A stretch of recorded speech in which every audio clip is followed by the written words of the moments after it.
을 하고 있습니다. 9장에서는 앞에 나왔던 주제에서 이제 한 단계 더 깊이 들어가서 하나님의 구원에 있어서 하나님의 그 주권적인 하나님의 그 택하심을 많이 강조해서 말씀하고 있습니다. 이 죄의 문제에서부터 시작해서요, 믿음으로 의롭다함을 얻는다는 것, 그리고 주 예수를 믿을 뿐 아니라 그의 성령이 우리 안에 오셔서 우리와 예수를 연합하게 하고 우리의 구원을 이루어 가신다는 것이 이 구원의 복음의 아주 큰 주제입니다. 그런데 이 주제는 우리가 그래도 좀 이해하기가 그래도 좀 우리에게 좀 익숙한 면이 있습니다. 그런데 9장에서부터 소개되는 이 내용은 더 이제 깊은 내용이에요. 더 깊어서 어떨 때는 우리의 머리 안에서는 잘 정리되기가 어려울 때가 있는 것 같습니다. 그래서 나중에 사도 바울도 이 11장 끝날 때쯤 되면은 깊도다 하나님의 지혜와 지식에 풍성하며 그의 판단은 헤아리지 못할 것이며 그의 길은 찾지 못할 것이로다 그랬어요. 그래서 이 하나님의 그 지혜와 지식의 풍성함, 옛날에는 부요함이라고 했죠. 또 그 참 깊다 맞아. 하나님의 이 진리가 이 세계가 깊은 것이에요. 그래서 지금 9장에서 11장에 나오는 이 구원과 관련된 복음의 아주 중요한 그 깊은 곳에 있는 그 진리가 뭐냐 하면 하나님의 뜻을 따라서 그 오직 부르신 이로 말미암아 우리가 하나님의 약속의 자녀가 된다. 하나님의 구원에 있어서의 그 주권을 말씀한다고 했습니다. 택하심이나 또 하나님이 정하셨다, 미리 아셨다, 미리 정하셨다 이런 말들이 성경의 앞에서도 살짝 나왔어요. 살짝 이 구원에 있어서 하나님이 주체이신 것입니다. 그래서 내가 스스로 교회 나온 것 같은데, 내가 그냥 친구가 잘해서 나를 설득해서 교회 나온 것 같은데 그것이 아니고 하나님이 나를 부르셨다. 내가 하나님 필요해가지고 하나님께 나온 것 같은데 그 깊은 곳에는 하나님이 나를 부르셔서 나를 미리 아시고 부르셔서 내가 하나님 앞에 나와 있다는 사실이에요. 그래서 지난주에 제가 그 우리의 체감하고 실제가 다른 것을 좀 예를 들었습니다. 그죠? 우리가 밑에 디딜 것이 없으면 설 수가 없는 그런 경험만 하고 살지만은 실제로 우리가 살고 있는 이 지구 전체가 허공에 떠 있습니다. 허공에 떠 있어요. 모든 것이 조용한 것 같고 가만히 있는 것 같지만은 시속 11만 킬로로 달리고 있습니다. 지구 전체가 100킬로로 달리는 차에 1000배라고 했죠. 그렇게 날아가고 있어. 그래서 우리가 느끼고 우리가 이런 것 같은데 이런 것 같은데 하고 이 실제가 차원이 다르다는 거예요. 그 실제를 알면은. 그래서 우리가 예수를 믿고 우리가 신앙생활하고 이렇게 하는 것 같지만 하나님이 부르시고 정하셔서 택하시고 부르셔서 하나님에 의해서 우리가 예수 앞에 지금 있다는 이 사실을 성경이 말하고 있습니다. 이런 이야기를 할 때 머리가 좋은 사람은 너무 복잡한 생각을 많이 해요. 그러면 모두 하나님이 정하시고 사람이 노력하는 것은 어떻게 되냐 막 이런 한데 복잡한 생각 안 하는 게 좋습니다. 이게 좀 깊어. 이 하나님의 영원한 그 정하심과 택하심은 여러분이 언제 깊이 묵상하기를 바라냐면요, 여러분이 정말 어려울 때 있죠. 여러분이 정말 어렵고 여러분이 정말 자격이 없다고 생각되고 여러분이 부족하다고 생각되고 정말 하나님 앞에서 내가 정말 아무것도 아니고 정말 아무 자격이 없다 이렇게 생각될 때 여러분 이 진리는 여러분 안에서 정말 빛을 발합니다. 이 진리는 너무나 귀하고 귀한 진리예요. 이 구원이 나로 말미암아 시작된 것이 아니다 하는 이 사실이 정말 여러분에게 구원입니다. 이게 구원이에요. 그걸 성경이 좀 담대하게 진리대로 말을 하고 있는 것이에요. 오늘 본문을 보다 보면 우리가 좀 약간 의아한 것이 있습니다. 왜냐하면 지금 이제 그 야곱과 에서의 이야기가 앞에 지난주에 봤지만은 그것이 아주 대표적인 이야기예요. 야곱과 에서가 어머니 뱃속에 쌍둥이로 같이 있는데 말이죠. 하나님이 벌써 야곱을 정하신 겁니다. 그리고 에서는 그 약속의 자녀의 반열에 속하지 않았어요. 그런데 태어나고 보니까 야곱이 그 장자권을 사모하고, 에서는 육신적으로는 장자권을 이미 가지고 있는데도 불구하고 이 에서는 이 장자를 전혀 중요하게 생각하지 않고 경홀히 여겨요. 그래서 팥죽 한 그릇에 결국은 동생한테 팔아먹습니다. 그래서 야곱이 사모하던 장자권을 어쨌든 간에 그런 형식으로 일단 사게 되는 사건이 일어나는 것을 보고요. 그럼 야곱의 생애가 펼쳐지면서 이 야곱 쪽으로 하나님이 야곱을 가까이 하시고, 그가 참 굉장히 파란만장한 그런 삶을 사는데 그의 삶 속에 이 하나님이 깊이 끊임없이 관여하시는 것을 우리가 볼 수가 있습니다. 그래서 우리는 이런 것을 볼 때 그러면 에서는 어떻게 하느냐 이런 생각을 하기 쉽죠. 에서는 어떻게 되느냐, 하나님이 부당하신 거 아니냐. 오늘 사실 본문에 그런 것에 대한 설명을 하고 있습니다. 어떻게 그러면 하나님이 어떻게 에서를 미워하냐 말이야. 성경에 에서를 미워한다는 표현까지 심지어 있다고 되어 있으니까요 지금. 근데 여러분 보세요. 그 14절을 보게 되면은 14절에 보면은 어떤 말씀이 있느냐면 하나님께 불의가 있느냐, 그럴 수 없느니라 이렇게 하지 않습니까? 그죠? 하나님이 불의하지 않다.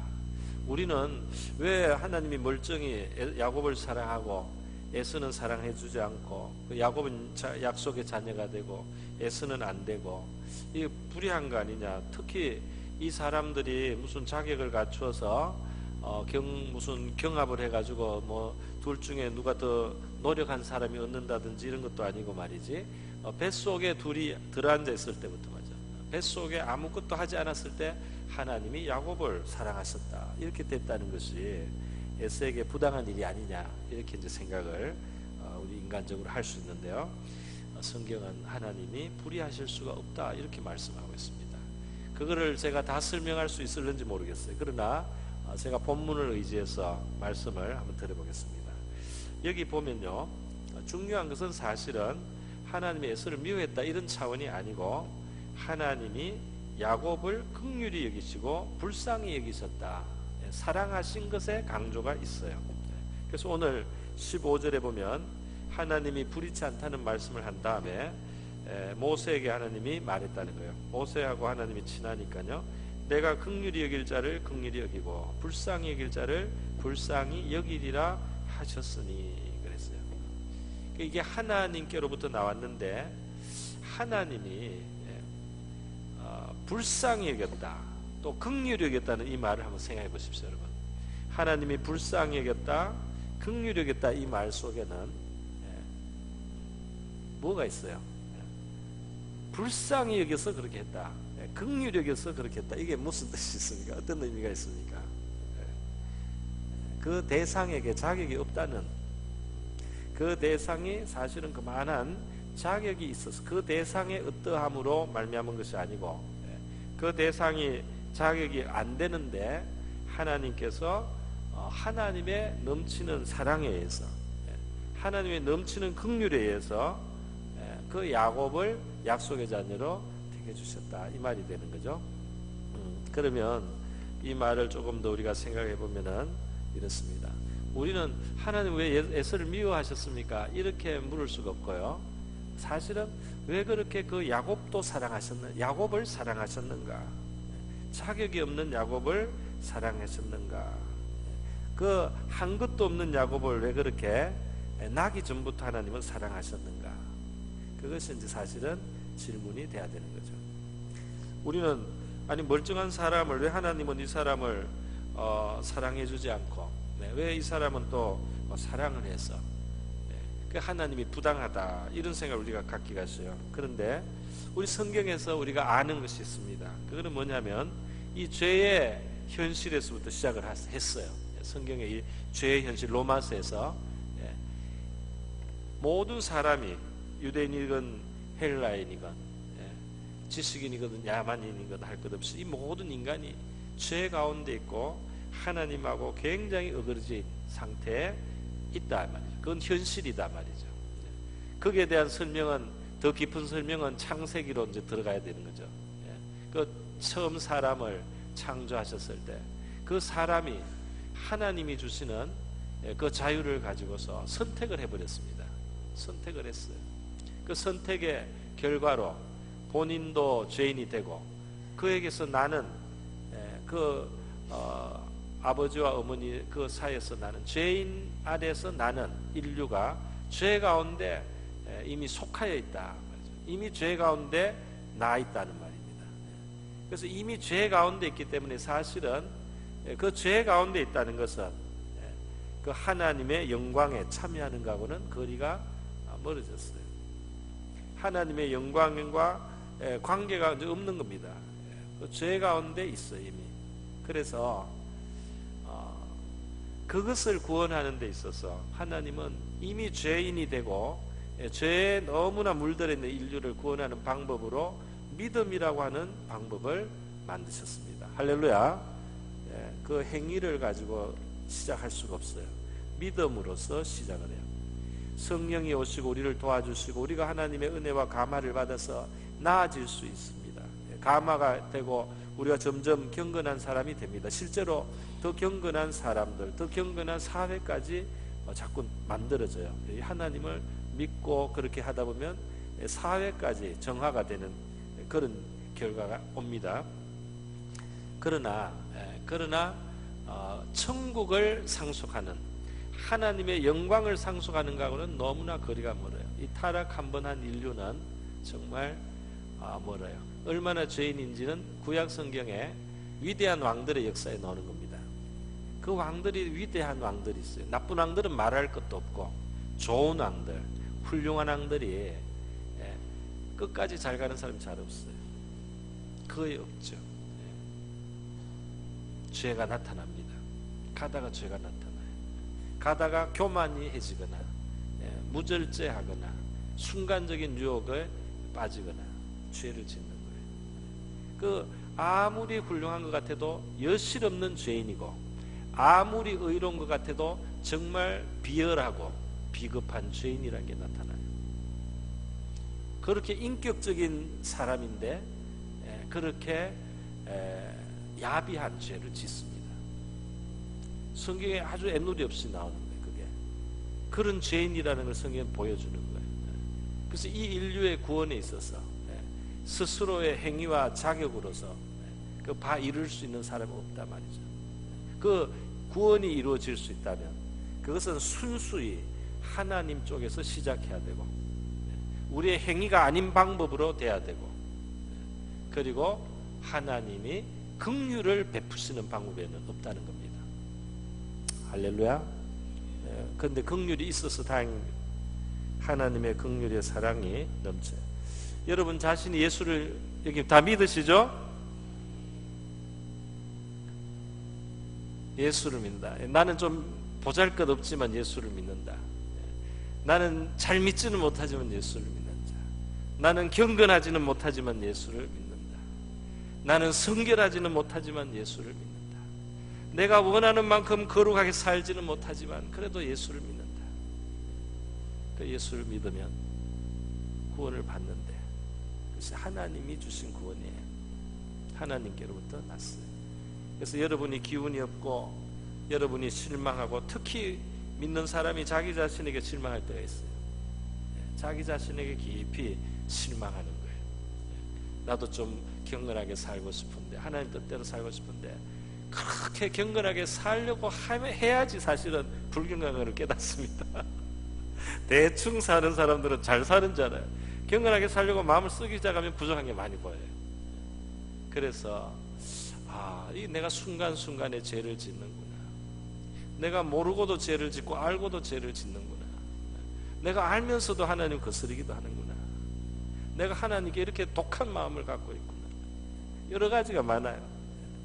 내가 이렇게 죄의 낙을 좋아하는구나. 그 연약한 것을 봅니다. 그죠? 그럴 때 여러분 하나님이 우리를 택하사 하나님의 그 부르신 이로 말미암아 이 구원이 시작됐다는 사실이 정말 복음인 것입니다. 복음이에요. 아까 전에 또 돌아가 봅니다. 에서는 어떻게 합니까? 여러분, 우리 하나님이 야곱을 사랑하셔서 야곱을 그렇게 택해 버리셨는데 그러면 에서는 안 택하셔서 어떡하느냐? 하나님 택하신 게 어쩔 수 없고 에서는 어쩔 수 없다, 이렇게 되어 있지가 않고요. 참 이상하게도 우리 9장 시작할 때 이스라엘 백성들이 지금 메시아이신 예수를 안 받아들이니까 야곱이 그들의 구원을 위해서 자기의 내 자신이 저주를 받아 그리스도에게서 끊어질지라도 이 유대인들이, 나의 고륙인 이스라엘 사람들이 그들이 하나님 앞으로 돌아오는 것을 내가 소원한다, 그렇게 말하고 있지 않습니까? 할렐루야. 그러니까 하나님의 뜻을 우리 다 모릅니다. 다 모르는데 내 자신을 대해서 생각할 때는 이렇게 부족한 내가 구원받을 수 있는 길이 하나님의 영원한 사랑에 의해서 되었다.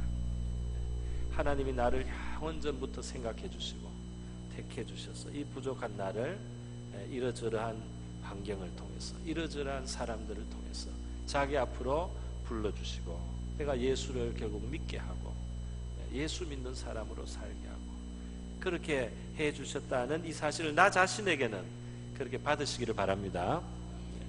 그리고 지금 예수 믿지 않는 저 사람을 볼 때 저 사람은 에서처럼 하나님이 안 택했나 보다 이렇게 하라는 게 아니잖아요. 그게 아니고 믿지 않고 있는 이들을 볼 때는 우리가 사도 바울이 이스라엘 사람들을 보면서 내가 대신 저주를 받더라도 저들이 구원을 받게 되면 좋겠습니다 하는 그 사도 바울의 정신이 있는 거예요. 할렐루야. 그 복음을 가진 사람이 그렇다네요. 이게 논리적으로 맞습니까? 잘 모르겠습니다. 그런데 너무 깊었어요. 논리적으로 머릿속에서 다 정리가 안 돼요. 그런데 저는 그냥 실용적으로 말씀을 드리는 겁니다. 실제적으로 우리 신앙생활에서 여러분 자신, 예수를 믿는 여러분 자신을 생각할 때 영원하신 하나님의 사랑이 여러분을 구원했다는 사실을 생각해 보세요. 너무 놀라운 거예요. 그죠? 너무 놀라워요. 이불을 뒤집어 쓰고 혼자 웁니다. 내 정말 형편없다 말이야. 이불을 뒤집어 쓰고 우는 겁니다. 나는 안 된 사람이다. 하나님이 나를 구원했지만은 내가 너무 부실해가지고 하나님의 구원을 이루어갈 수가 없다. 이불을 뒤집어 쓰고 여러분이 울어보셨는지 모르겠습니다. 그러라고 하는 게 아니고요. 그럴 수도 있단 말이에요. 그럴 때라도 한번 하나님의 이 진리가 그때 참 필요한 진리, 그때 이 진리를 하나님 여러분에게 생각나게 해주실 줄로 믿어요. 생각나게 해주시기를 바랍니다. 여러분이 그 부족하다고 마음에 탄식하고 그렇게 낙심할 때 이 구원이 하나님께로부터, 하나님이 긍휼히 여기셔서, 자격이 없어요. 하나님이 불쌍히 여기셔서 그렇게 은혜를 줘도 안 되잖아요. 그렇게 은혜를 퍼부어줘도 또 엉뚱해요. 그런 우리에게 이 영원하신 사랑이 우리의 구원의 기초가 되었다.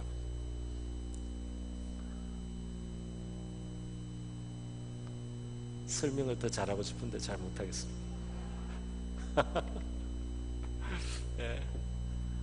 저도 이 머리가 사실은 논리적인 사람이래요. 딴 사람들이 말하기를.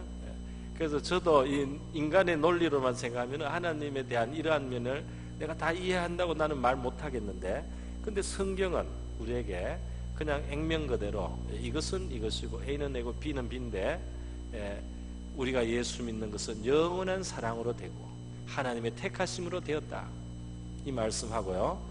지금 믿지 않는 저 영혼을 향해서는 내가 안타까운 마음으로, 내가 구원을 못 받더라도 저 사람 구원받기를 원하는 그 심정이 복음적인 심정이라는 겁니다. 할렐루야. 사도 바울이 그래서 그 말 안 듣고 멀리 떠나 있는 이스라엘 백성들, 그들을 시기 나게 해서라도 하나님 믿게 하려고 이방인들에게 나는 열심히 내게 주신 사명대로 복음을 전한다. 이방인들이 예수 믿고 하나님의 신령한 축복을 받는 것을 유대인들이 보고 배가 아파서라도 우리도 예수를 좀 믿어야 되겠다 하고 나서도록 내가 이방인들에게 열심히 복음을 전하겠다. 하나님이 이방인의 사도로 불러주셨으니까요.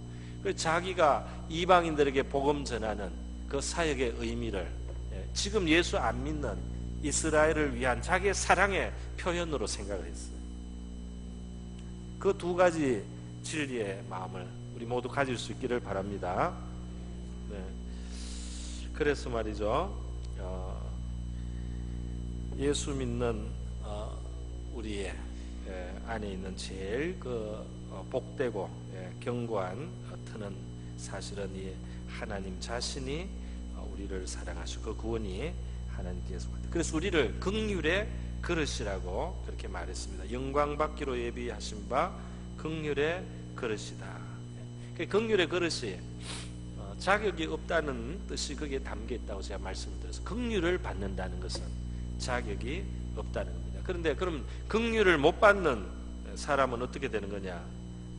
긍휼을 못 받는 것 같은 그런 존재들에 대해서 우리가 하나님의 사랑이 없습니까? 이렇게 말할 수가 없어요. 우리는 그런 입장에, 그런 위치에 서 있지 않습니다. 거기에 대해서 하나님은 어떻게 그들을 대하시느냐? 오래 참으심으로 관용하신다. 22절에 진노의 그릇을 오래 참으심으로 관용한다 그랬습니다. 그러니까 어떤 사람들은 정말 믿지 않고 멸망할 겁니다. 그런데 그들을 향하신 하나님의 오래 참으시고 관용하시는 그 사랑을, 능가하는 사랑을 아무도 우리 인간에는 가지고 있지 않아요. 멸망하고 심판으로 결국 가는 그런 존재들에 대해서도 하나님이 관대하시고 참아주시고 하시는 그만한 사랑을 가진 인간은 아무도 없습니다. 아무도 하나님을 판단할 자격이 없다 이 말이에요. 아무도 하나님의 사랑이 부족해서 모든 사람을 구원하지 못한 이런 식의 말을 할 수가 없어요. 하나님은 진노를 결국 받게 되는, 그 바로 같은 사람들이 얼마나 하나님 이름에 콧방구를 끼지 않습니까? 콧방구를 끼면서 말이죠, 몇 번이나 말을 번복하죠. 그러니까 금방 어려울 때는 내가 너희 신 여호와의 그 원하는 대로 해주겠다 하고 조금만 나아지면은 뒤집습니다. 그러니까 아주 무시하는 거예요. 아주 업신여기는 겁니다. 하나님이 9번, 10번까지 참아주시잖아요. 참아주시고 나중에 이제 장자를 치셔서 굴복시키는 것을 볼 수가 있습니다. 그래서 여러분, 요 맨 끝에, 오늘 읽은 본문의 맨 끝에 이런 표현이 있습니다. 우리 한번 생각해 볼 필요가 있어요. 이사야가 미리 말한 바, 만일 만군의 주께서 우리에게 씨를 남겨두지 아니하셨더라면 우리가 소돔과 같이 되고 고모라와 같았으리로다 이렇게 돼 있어요. 이 말이 무슨 말이냐? 그러니까 우리에게 이 씨라는 것은 지금 약속의 씨, 남은 자, 하나님의 택하여 주신 자, 이런 것을 말하고 있는데요. 하나님께서 만약에 그런 식으로 긍휼을 쏟아서, 자격이 없는 자들에게 긍휼을 쏟아서 구원하시는 일을 하지 않으면 전부 다 소돔과 고모라 같이 된다 이 말입니다. 그 소돔과 멸망당해야 되는 소돔과 고모라, 죄가 너무 관영해서, 너무 악해서, 너무 사악해서 불로 다 심판해서 뒤집어본 그 소돔과 고모라 관영한 죄악과 같은 그런 죄악의 그 현실이, 그게 그렇게 갈 수 있는 이 세계가 원래 이 지금 세계의 죄에 처해 있는 현실이라는 거예요. 거기에서 하나님이 긍휼을 베푸시고 큰 사랑을 쏟아서 미미한 사람들, 미약한 사람들이지만 믿음의 사람이 되게 하고 하나님을 알게 하고 믿게 하고 택한 긍휼의 그릇을 삼고 그들을 통해서 이 땅을 축복하고 그들이 하나님의 의의 도리를 배워서 의롭게 살아가려고 그렇게 한 발자국 한 발자국 가고 하나님을 닮아가고 하는 그러한 긍휼의 그릇, 하나님의 백성, 택한 백성, 하나님의 남은 백성, 그 백성들을 하나님이 그렇게 만들어 주셨다는 겁니다. 할렐루야. 하나님이 그렇게 구원을 그렇게 만들지 않으면 이 세상은 우리가 소돔같이 되고 고모라 같았으리라. 그 죄악 가운데 다 심판으로 끝나는 그러한 그밖에 안 된다 이 말이에요. 이 세계가. 우리는 요한복음 3장 16절을 합니다. 하나님이 세상을 이처럼 사랑하사 독생자를 주셨으니 이는 누구든지 저를 믿는 자마다 멸망치 않고 영생을 얻게 하려 하십니다. 여기에 하나님의 큰 사랑이 있어요. 하나님의 사랑이 독생자를 주는 것이고 구원의 방법을 만들어 주시는 것이고 그 아들을 영접하고 믿음으로 의에 이르게 하시고 성령도 보내주시고 이렇게 해서 인류를 구원하시는 겁니다. 할렐루야. 그 누가 언제 구원받을지는 몰라요. 그렇지 않습니까? 우리는 몰라요. 지금 되게 강팍한 사람이라고 우리가 애쓰다 이렇게 말도 못하지 않습니까? 그러나 오히려 우리는 끝까지 그 구원을 위해서 애써야 되죠. 예수님이 심지어 그런 말씀했어요. 가라지를 뽑지 마라 이런 말씀까지 했어요. 너들 구별 못하니까 뽑지 마라. 누구를 이 사람 안 될 사람이라고 하지 마라. 모르는 겁니다. 그러나 나에게 적용할 때는 내가 이미 예수를 믿은 입장에서 나에게 적용할 때 우리 분명하게 영원한 하나님의 사랑이 오늘 나를 불렀다. 할렐루야. 영원한 사랑이 나를 불러서 내가 지금 이 자리에 있습니다. 그리고 이 사랑을 받은 사람으로서 지금 하나님의 그 은혜와 사랑의 세계를 모르고 있는 자들에 대해서 그들이 애쓰든 야곱이든 나는 잘 모르겠어요. 나는 그들이 구원받기를 원합니다. 나는 그들이 하나님 앞에 나오기를 원합니다. 하나님의 큰 사랑 받기를 원합니다. 이 심정으로 우리가 살아가는 줄 믿습니다. 오늘 말씀은 요만큼 하겠습니다. 우리 긍휼의 그릇으로 이미 부르심을 받은 이들에게는 너무나 큰 위로를 우리가 이미 가지고 있습니다. 부족한 우리가 하나님 안에서 소망이 끊어지지 아니하는 것은 바로 이 구원이 나에게서부터 시작하지 않고 부르신 이로 말미암아 시작됐기 때문에 이 구원을 우리가 안심하고 누릴 수 있다. 우리 하나님 앞에 청량할 수 없는 하나님의 은혜의 세계에 우리가 있다는 사실을 이 시간 감사하면서 같이 한번 기도하겠습니다. 하나님의 그 사랑의 깊이를 우리가 더 알게 하시고